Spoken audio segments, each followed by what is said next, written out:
Space, the final frontier. This is the Observer's Notebook, the official podcast of the Association of Lunar and Planetary Observers. Its mission to explore the solar system, to seek out new observations and data, to boldly go where no podcast has gone before. And now the host of the Observer's Notebook, Tim Robertson. Hello and welcome to the Observer's Notebook, the official podcast for the Association of Lunar and Planetary Observers. I'm Tim Robertson, your host of the podcast, and also the coordinator of the training program within the ALPO. The Association of Lunar and Planetary Observers is an international organization devoted to the study of the Sun, Moon, planets, asteroids, meteors, and comets. Our goals are to stimulate, coordinate, and generally promote the study of these bodies using methods and instruments that are available within the communities of both amateur and professional astronomers. The Association of Lunar and Planetary Observers collects and analyzes observations of various solar system bodies and associated phenomena, and publishes those with detailed reports in the quarterly publication, the Journal of the Association of Lunar and Planetary Observers, otherwise known as the Strolling Astronomer. This podcast depends upon donations from you, our listeners, to keep it alive. If you enjoy what you hear on the Observer's Notebook, you can donate it via Patreon by giving as little as $1 a month. If you feel even more generous, for $5 you receive early access to the podcast before it goes public. For a monthly donation of $10, you receive a copy of the Novice Observer's Handbook. And for $35 a month, you will receive producer credits on the podcast. You can help us out by going to www.patreon.com/observersnotebook. A reminder, the Association of Lunar and Planetary Observers maintains many individual observing sections and programs devoted to the study of various solar system bodies and phenomenon. Each is managed by one or more coordinators that collect and study the submitted observations. If you would like to join the ALPO, you can for as little as $14 a year. For more information, you can visit us on the internet at www.alpo-astronomy.org. And now, the Observer's Notebook.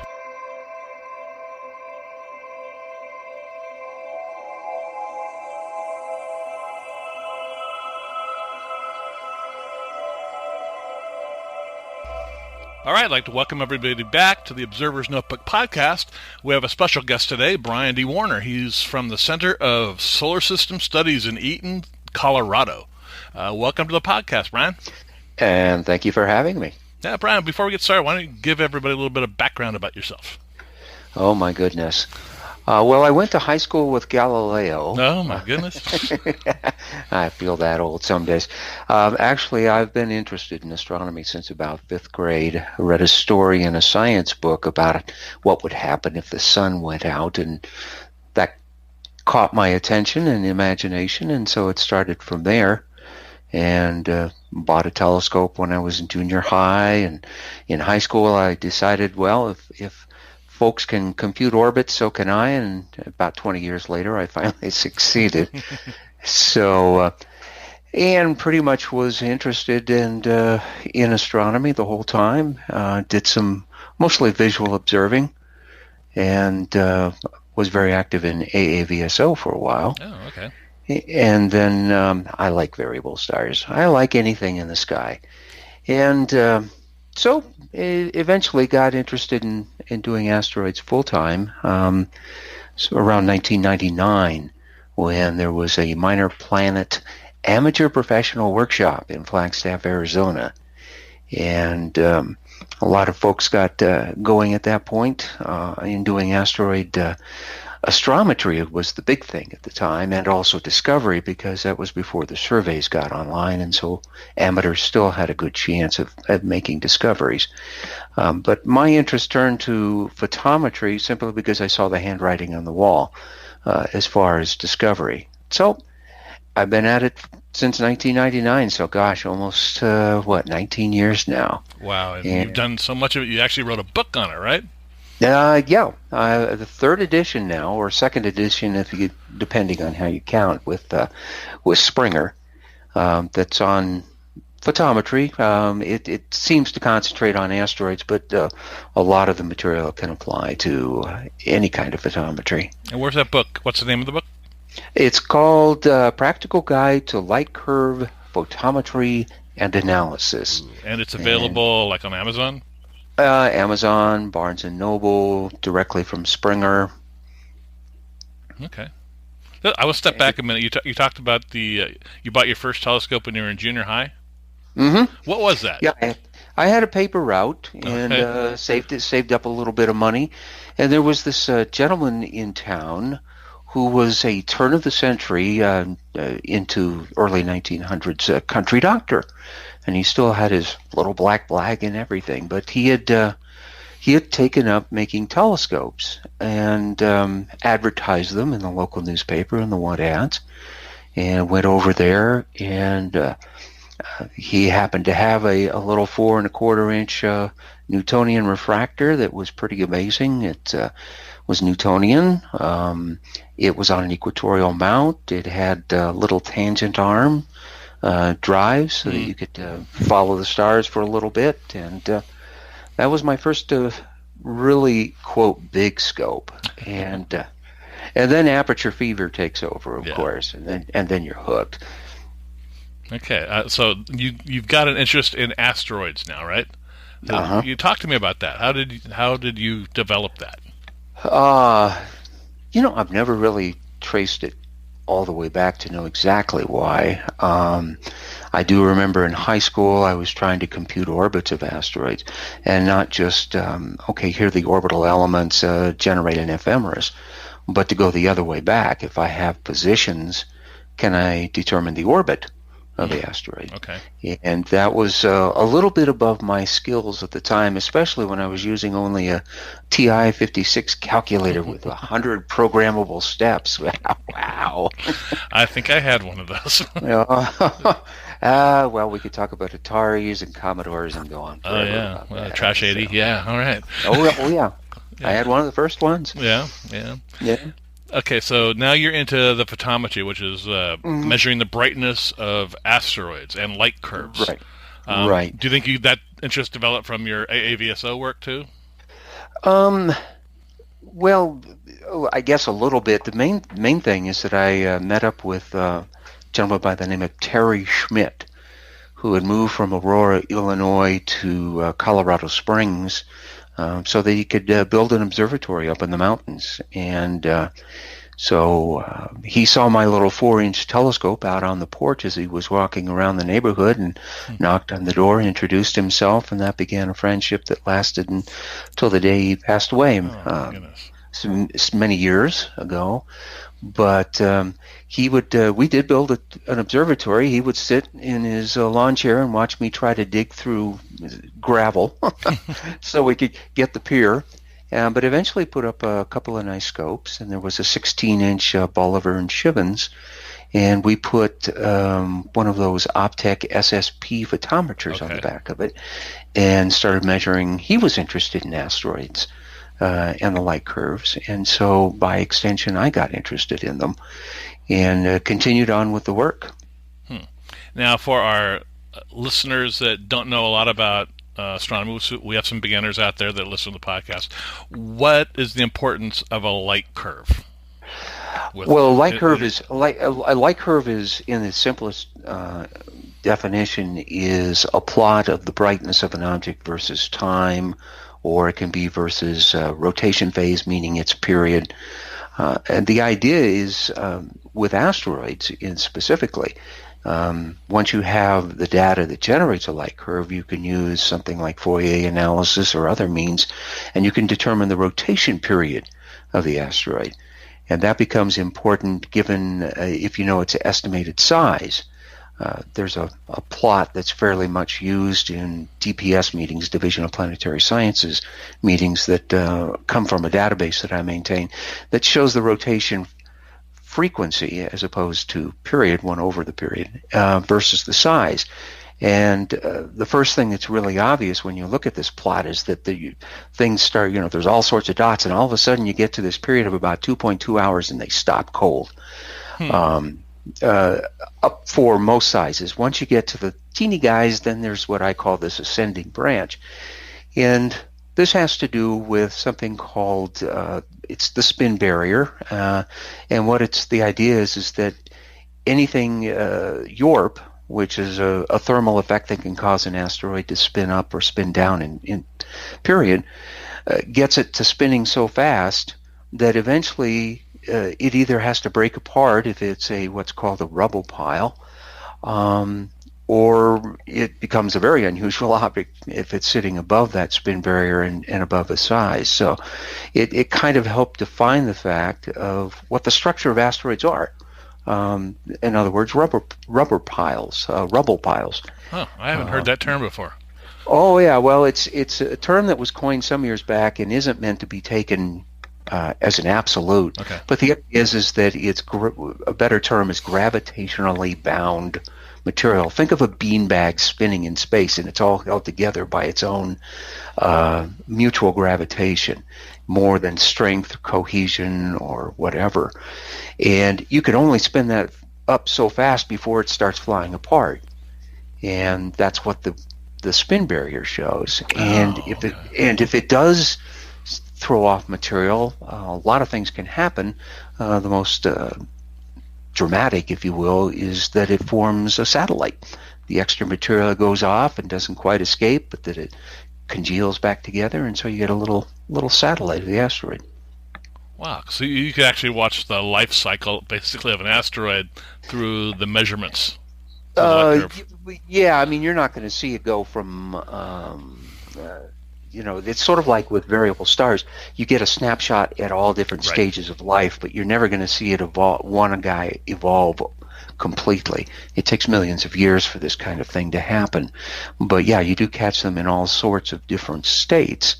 And yeah, I mean, you're seeing the pictures with radar where you see those little guys. They were likely formed because the asteroid spun up and to the point where it shed mass. Amazing. Now, are you currently a member of the ALPO? Yes, I am. Okay, and you contribute to the Minor Planet section, right?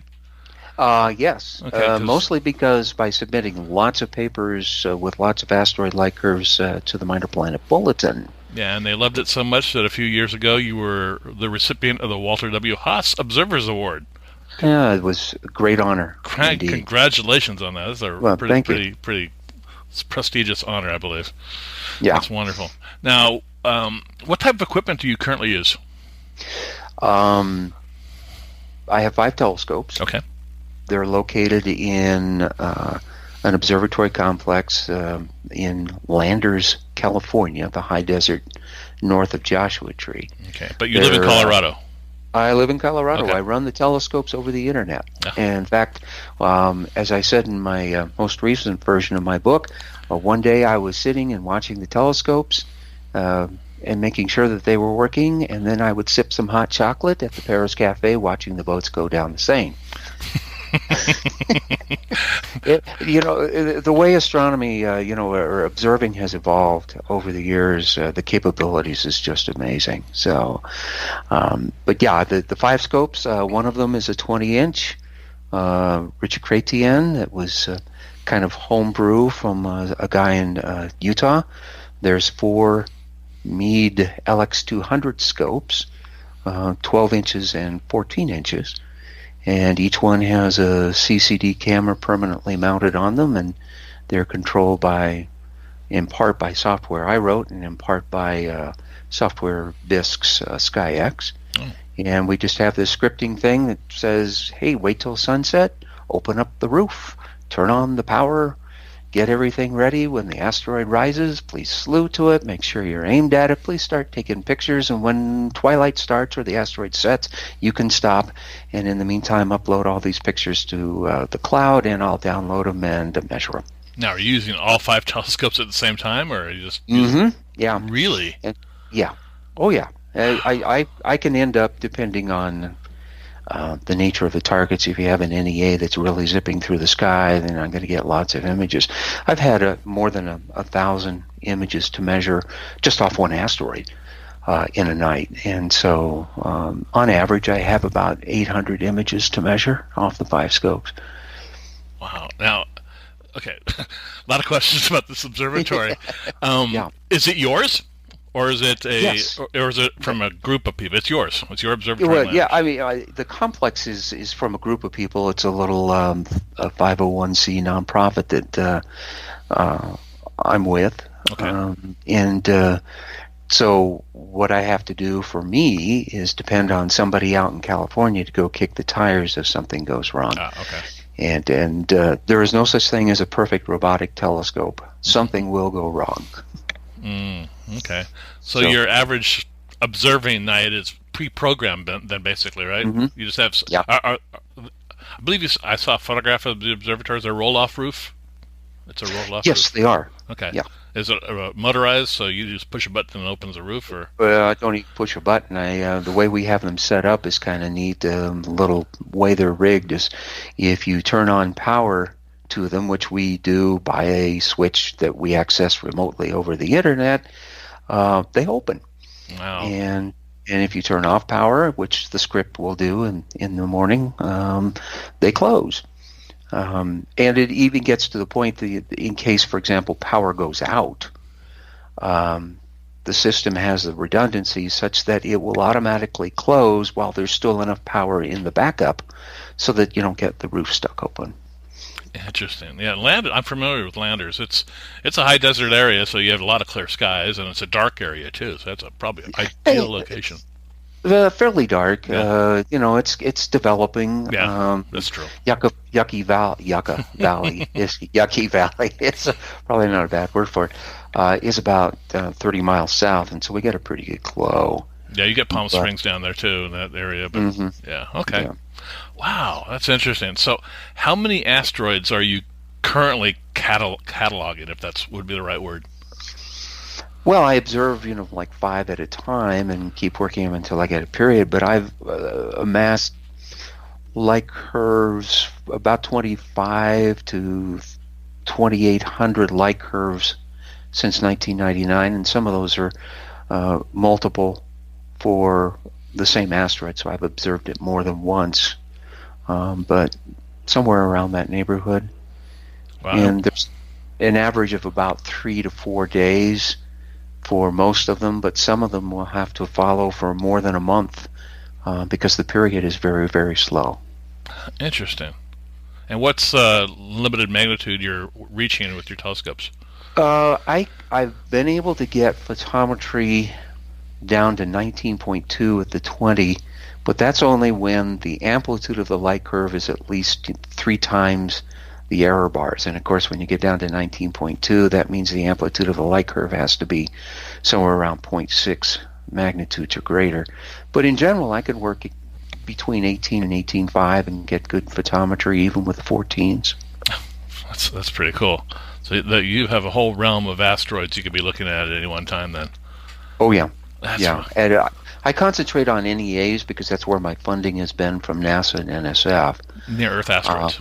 Near-Earth asteroids. But, in the concept of data mining, I'll also check to say, hey, I sat on this field all night and look, there's like 2 or 3 other asteroids that were sitting in there at the same time. So I'll go ahead and measure those. And sometimes they stay in the field long enough to get a good light curve and a good period, and sometimes they may move out, but when I finish with the primary target, I'll go back. The idea is to remove as much observational bias as possible by not throwing the hard ones back, but to stick with them. Yeah. This is fascinating. I mean, it really is. Just the whole automated observatory. Oh, yeah. I mean, do you miss looking through a telescope? You're in Colorado, really. Especially this time of year. You're not, right? Yeah. I mean, actually, it wasn't too bad today, but it's been so long since I've actually looked through a scope. I guess I really don't miss it. It is a nice thing. I mean, a lot of the AVSO work I did was visual. In fact, it was all visual photometry. Just the estimates and turning those in. I never, except for a couple of times, have I actually done CCD photometry for variable stars. Now, you said that you've done work with NASA? Yeah, I have funded. Since 2005, I've had grants from NASA and or NSF to fund my observing. So instead of working day and night, I just a day job, and then staying up night and observing, and then using my lunch hour to catch a nap in the car.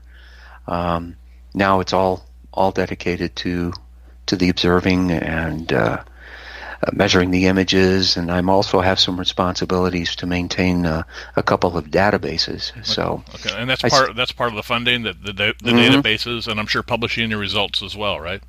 Right. Yeah. Okay. Now, some of your results, I'm sure, are going to the ALPO. Are there other places where you publish your light curves?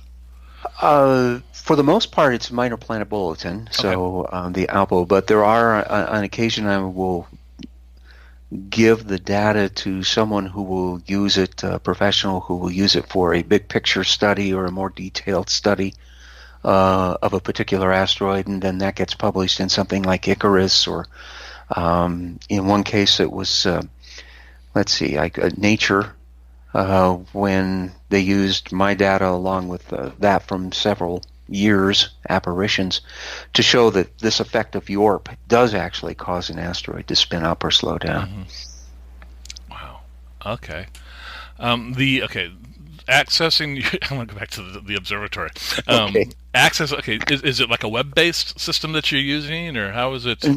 I'm using something, I think remote desktop software is the simplest description. Okay. So just peek into the computer in the distance, and it's all running there.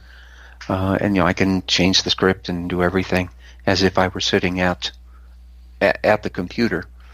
Now, do you sell telescope time on the observatory too, or specifically for your project? That's how you. It's specifically for our own projects. Okay. We don't do the time. When you get into that, then you're obligated to have somebody there to kick the tires. And in our situation, all of the guys who are out in California truly have day jobs. And if something goes wrong, it could be a week or two before somebody can actually get up there. I see. That's why 5 scopes, and I've never gotten to the point that I had all 5 down and I couldn't observe at all.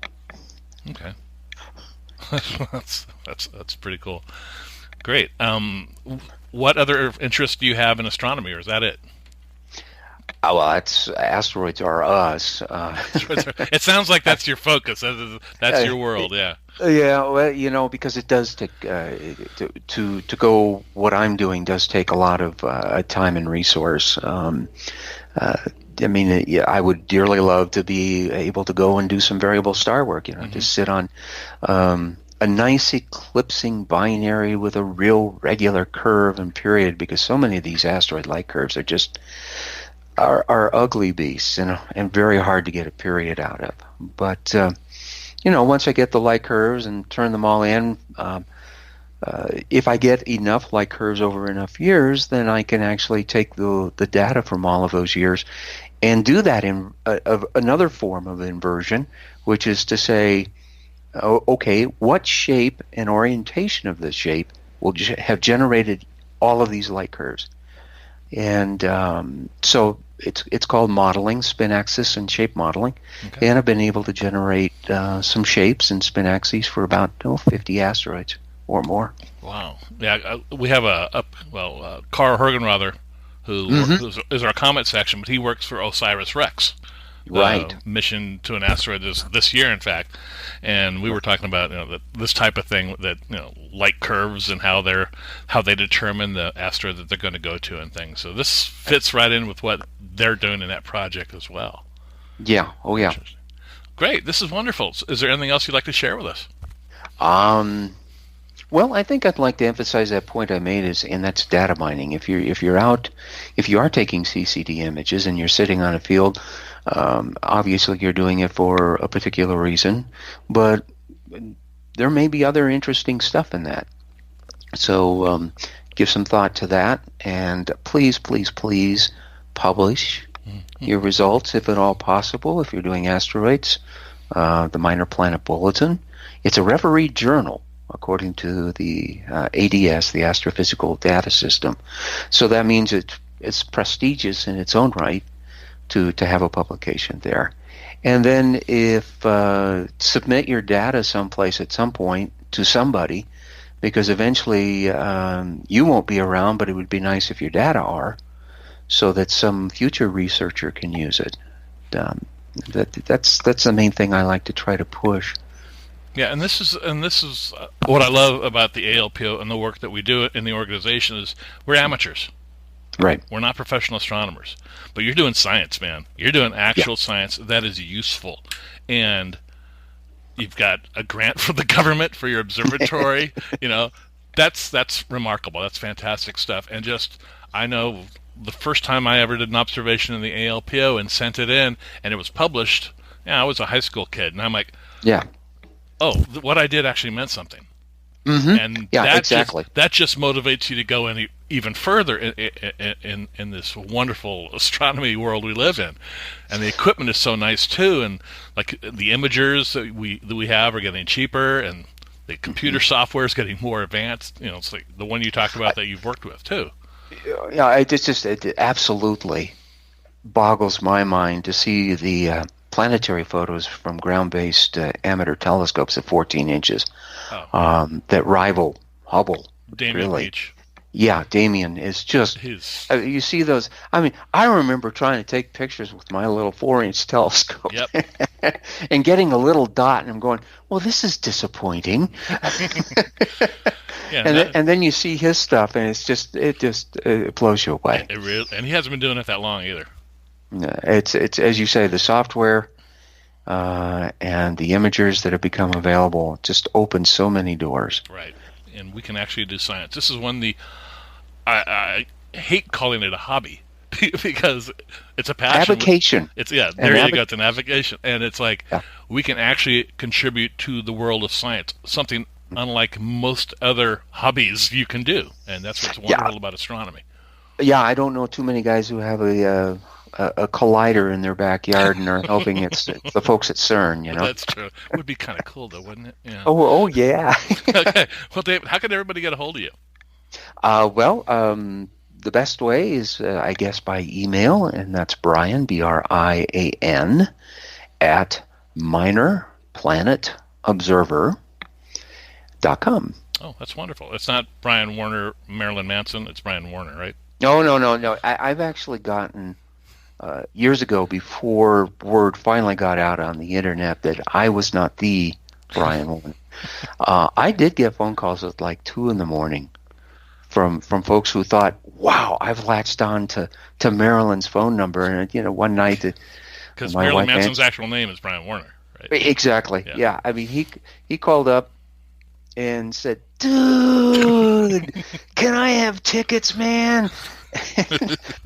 It took about 3 or 4 minutes for me to finally get through to him that I wasn't the right person. The disappointment in his voice was sad. That's funny. That's great. Well, Brian, I really want to thank you for coming on the podcast today. Well, thank you very much. I enjoyed it. All right.